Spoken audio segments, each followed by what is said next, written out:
আল্লাহ তাআলার বহুত বড় শুকরিয়া। আমি আপনাদের সাথে আছি হাসান ইউনুস মুন্সী। কুরবানি পশু জবাই করার নিয়ম ১. জবাই করার আগে পশুকে ঘাস, পানি, পবিত্র ভালোভাবে খাওয়াতে হবে। কুরবানি প্রাণীকে ক্ষুধার্ত বা পিপাসিত রাখা অন্যায়। ২. পশুকে কুরবানি করার স্থানে টেনে হিঁচড়ে নেওয়া অন্যায়। জবাই করার জন্য পশুকে কঠোরভাবে শোয়াবে না। ৪. কেবলার দিকে ফিরিয়ে বাম পাশের উপর শোয়াতে হবে। ৫. পশুর ৪ পায়ের মধ্যে ৩টি বাঁধবে। ৬. আগে থেকে ছুরি ধার দিয়ে রাখবে, ভোঁতা ছুরি দিয়ে জবাই করবে না। ৭.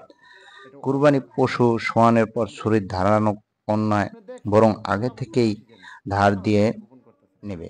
ফুতায়ে রহমিনী ১-৫৮। ৮. এমনভাবে জবাই করা যাবে না যার ফলে গলা পুরোপুরি আলাদা হয়ে যায়।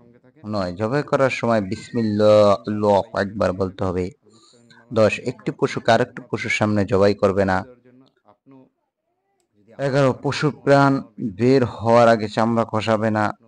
জাওয়ারুল ফিকর ২৭৩। আমার আল্লাহ তাআলা বুঝার তৌফিক দান করুক। আলহামদুলিল্লাহি রাব্বিল আলামিন।